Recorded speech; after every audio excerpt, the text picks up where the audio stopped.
Hello student, welcome back to my channel. আশা করি তোমরা সবাই তোমাদের পড়াশোনার ক্ষেত্রে খুব ভালো করছো।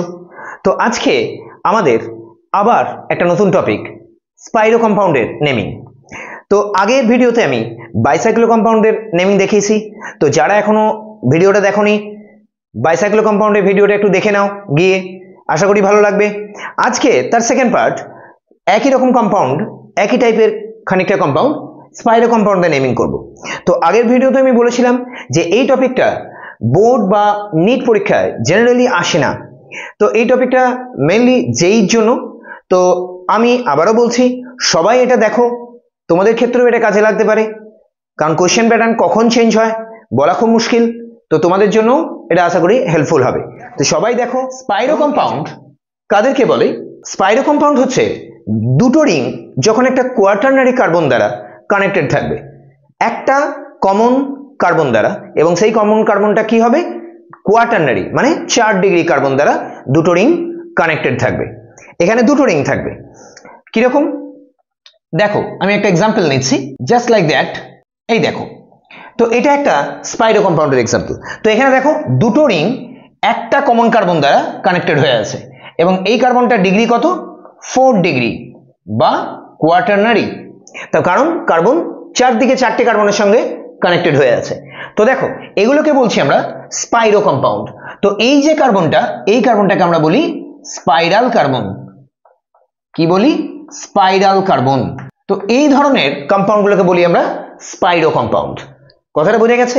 তো সুতরাং প্রথমেই আমরা যাব, এদের আগেই বলেছি বাইসাইক্লো কম্পাউন্ডের ক্ষেত্রে আমরা আগের ভিডিওতে বলেছিলাম যে এদের মেইন ইম্পর্টেন্ট থিং হচ্ছে এদের নাম্বারিং। তো এদের নাম্বারিং এর রুলটা একটু আলাদা। নাম্বারিং রুল খুব ইম্পর্টেন্ট, ভালো করে দেখবে। নাম্বারিংটা ঠিকঠাক করতে পারলেই অর্ধেকটা হয়ে যাবে। নাম্বারিং রুল, নাম্বারিং রুলটা কি না, numbering will start from carbon atom next to spiro carbon. Spiral কার্বনের নেক্সট কার্বন থেকে শুরু হবে এবং স্মলার রিং থেকে লার্জার রিং এর দিকে যাবে। বাইসাইক্লোর ক্ষেত্রে উল্টো ছিল, লার্জার রিং থেকে স্মলার রিং এর দিকে। এখানে স্পাইরাল কার্বনের নেক্সট কার্বন থেকে শুরু হবে, মানে স্পাইরাল কার্বনের পরের কার্বন থেকে শুরু হবে। The numbering will start from the next carbon to the spiral carbon and goes from smaller ring to larger ring, ছোট রিং থেকে বড় রিং এর দিকে যাবে। ঠিক আছে, এই হলো নাম্বারিং এর রুল। আমি আরেকবার রিপিট করে দিচ্ছি তোমাদের জন্য, ভালো করে দেখো। Numbering will start from the next carbon to the spiral carbon. তার মানে স্পাইরাল কার্বনের পরের কার্বন থেকে আমাদের নাম্বারিং শুরু হবে এবং স্মলার রিং থেকে লার্জার রিং এর দিকে। মনে থাকবে? ওকে, চলো তাহলে আমাদের স্পাইরাল কার্বন এটা, তাহলে এর নেক্সট কার্বন এটা আছে, এটা আছে, এটা আছে, এটা আছে। তো আমি কি বললাম? স্মলার রিং থেকে লার্জার রিং। তার মানে স্মলার রিং এটা, কারণ এর সঙ্গে 3টে কার্বন কানেক্টেড, স্পাইরাল কার্বনটার সঙ্গে এটার সঙ্গে 1 2 3 4 5টা কার্বন কানেক্টেড। তাহলে এটা ছোট রিং, তার মানে এদিক থেকে শুরু হবে। তো নাম্বারিং তুমি এখান থেকেও শুরু করতে পারো, 1 2 3 4, অথবা তুমি এখান থেকেও শুরু করতে পারো, যে কোনো একটা। কারণ স্পাইরাল কার্বনের নেক্সট কার্বন এটাও হতে পারে, স্পাইরাল কার্বনের নেক্সট কার্বন এটাও হতে পারে। তাহলে আমি এদিক থেকে শুরু করি, 1 2 3, এটা 4 5 6 7 8 9। তো দেখো, নাম্বারিংটা তুমি এই সিকোয়েন্সে করতে পারো, অথবা নাম্বারিংটা তুমি এই দিকেও করতে পারো, কোনো অসুবিধা নেই। কথাটা বোঝা গেছে? তো নাম্বারিংটা তুমি কি বললাম, এইভাবেও করতে পারো, স্পাইরালি নাম্বারিংটা করতে পারো, অর নাম্বারিংটা তুমি এইভাবেও করতে পারো, এইভাবেও করতে পারো। ক্লিয়ার? তো নাম্বারিংটা তুমি এইভাবে স্পাইরালিও করতে পারো, অথবা এদিকেও করতে পারো, কোনো সমস্যা নেই। কারণ যদি কোনো সাবস্টিটিউয়েন্ট থাকে সেক্ষেত্রে তুমি এদিকেও করতে পারো। ক্লিয়ার? তো দেখো, তো আমাদের এদের নামের ক্ষেত্রে কি প্রেফিক্সে আসবে? স্পাইরো। প্রেফিক্সে কি আসবে? স্পাইরো। এরপর স্কোয়ার ব্র্যাকেট, স্কোয়ার ব্র্যাকেট দেবো এবং স্কোয়ার ব্র্যাকেটে নাম্বার অফ কার্বন নাম্বারগুলো লিখবো। এখানে কি লিখবো? অ্যাসেন্ডিং অর্ডারে, মানে ছোট থেকে বড়। যেমন এই রিংটায় স্পাইরাল কার্বনটার সঙ্গে কটা কার্বন কানেক্টেড আছে? 1 2 3টে কার্বন। এই রিংটায় স্পাইরাল কার্বনটার সঙ্গে কটা কার্বন কানেক্টেড আছে? 1 2 3 4 5। তাহলে এটাকে আমরা কি বলবো?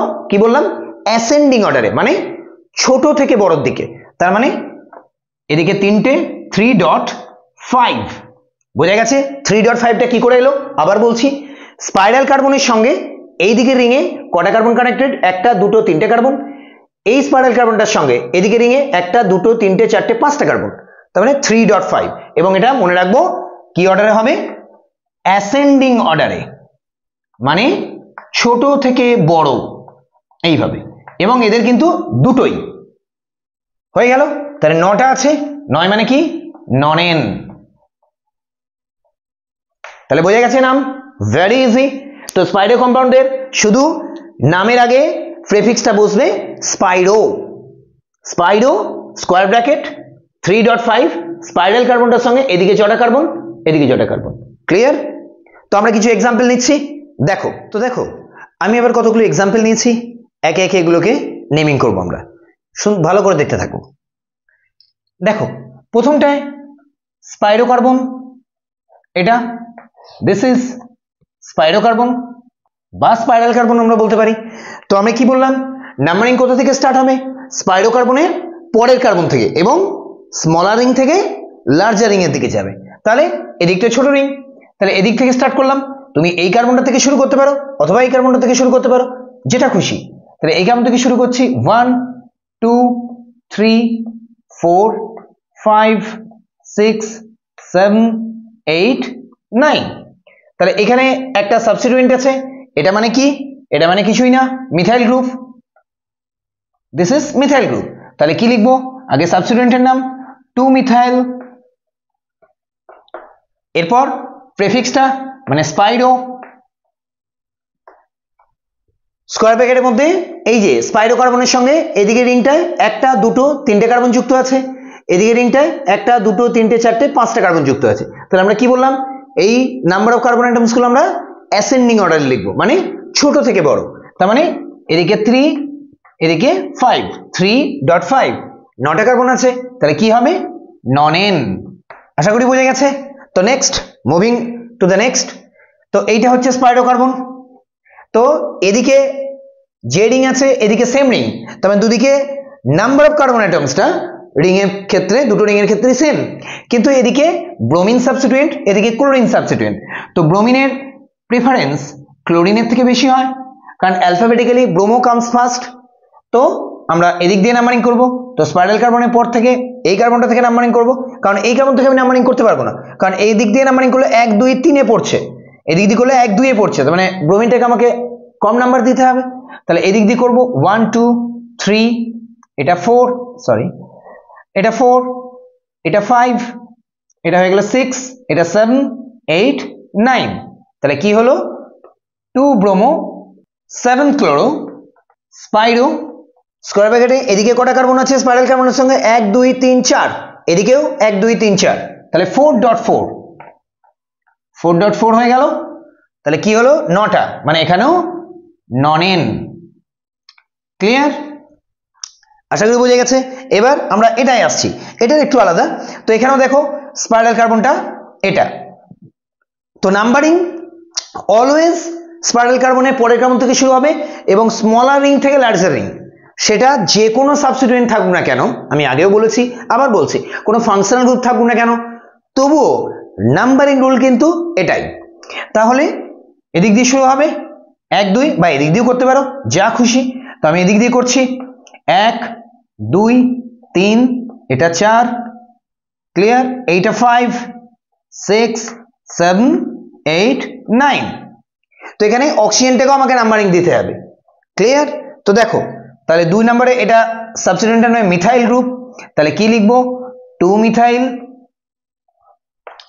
এবার স্পাইরো, বা এখানে একটা কথা লিখতে হবে, যেহেতু এখানে অক্সিজেনটা আছে তাই এর নাম হয়ে যাবে 5 অক্সোপাইরো, 5 অক্সোস্পাইরো। এবার নাম্বার অফ কার্বনটা, তো এদিকে নাম্বার অফ কার্বন 1 2 3, এদিকে 1 2 3 4 5, এটাকে অক্সিজেন হিসেবে, অক্সিজেনটাকেও কার্বন হিসেবে কাউন্ট করতে হবে। তাহলে এদিকে নাম্বারিং কটা কার্বন, এদিকে রিংটা কটা কার্বন আছে 1 2 3, এটা 1 2 3 4 5। তো এটা ইথারের মডার্ন রুল নোমেনক্লেচার। তাহলে এদিকে 3 আর ওদিকে 5, তাহলে 3.5 কটা কার্বন 9টা, মানে এখানেও ননেন। আশা করি বোঝা গেছে। তাহলে নেক্সট এটাই আসছি, এখানেও স্পাইরো কার্বন, এটা তো নাম্বারিং কি বললাম, নাম্বারিং অলওয়েজ স্মলার রিং থেকে শুরু হবে। তাহলে এই দুটো রিং এর মধ্যে স্মলার রিং এটা, তাহলে নাম্বারিং এটা থেকে শুরু হবে, এই স্পাইরাল কার্বনের পরের থেকে এই কার্বনটা অথবা এই কার্বনটা, এই কার্বন থেকে শুরু করব, কারণ এখানে তাহলে ক্লোরিনটা কম পাবে। তাহলে 1 2 3 4 5, এদিকে 6 7 8 9 10। তো দেখো এবারে আমরা নাম্বারিংটা দিয়ে দিয়েছি। এবার প্রথমে তাহলে 2 ক্লোরো, তাহলে নামটা কি হলো 2 ক্লোরো, সাবস্টিটিউয়েন্টের নাম হয়ে গেল। এবার আমাদের প্রেফিক্সটা মানে স্পাইরো, তাহলে স্পাইরো এলো স্কোয়ার ব্র্যাকেট। তো এদিকে স্পাইরো কার্বনটার সঙ্গে এদিকে 1 2 3 4 কার্বন কানেক্টেড, আর এদিকে 1 2 3 4 5টা কানেক্টেড, তাহলে 4.5 অ্যাসেন্ডিং অর্ডারে হয়ে গেল। এবার আমাদের টোটাল কটা কার্বন আছে, 10টা। 10টা মানে কি হবে, ডেক 6n, ডেক হলো ডাবল বন্ড যেহেতু মাঝখানে, ইন হবে না এন হবে, 6n 8 অল। ক্লিয়ার? তো এবার এটা আসছি, দেখো এটা স্পাইরাল কার্বন, এটা স্পাইরো কার্বন, তো দুদিকে সেম নাম্বার অফ কার্বনের রিং আছে, কিন্তু এদিকে একটা ফাংশন গ্রুপ আছে C double bond ketone group, তাহলে এর প্রায়োরিটি বেশি হবে। তাহলে এখান থেকে নাম্বারিং শুরু করবো আমরা, এটা 1 দিলাম, 2 3 4 5 6 7। ক্লিয়ার? তাহলে প্রথমে এটা সাবস্টিটিউয়েন্ট আছে, তাহলে সাবস্টিটিউয়েন্টের নাম আগে 6 মিথাইল। এবার স্পাইরো সাফিক্সটা বসবে, স্পাইরো দিস, এদিকে রিংটা কটা কার্বন, 1 2 3, এদিকে রিংটা তো 3টে, তাহলে 3.3 এবং কটা কার্বন 7টা, মানে হেফট, তার মানে এখানে কি হবে হেপটান 1 ওন। ক্লিয়ার? এই যে 1 নম্বর কার্বন থেকে 1 নম্বর কার্বনে ওন আছে, তাহলে হেপটান 1 ওন। তাহলে আমি অনেকগুলো এক্সাম্পল দিলাম, আশা করি তোমরা সবাই এগুলো বুঝতে পেরেছো নাম্বারিং গুলো। তো তাতেও যদি অসুবিধা হয় তোমরা নিচে কমেন্ট করতে পারো, আমি উত্তর দেব, ঠিক আছে? তো স্পাইরো সম্পর্কে নেমিংটা আশা করি তোমাদের ক্লিয়ার হয়ে গেছে, ভালো লেগেছে। সো আবার দেখা হচ্ছে নেক্সট ভিডিওতে, আরো ভালো ভালো ভিডিও আছে। যদি ভিডিওটা ভালো লাগে লাইক করে দিও, সাবস্ক্রাইব করো অবশ্যই, আর until study hard, all the best, take care.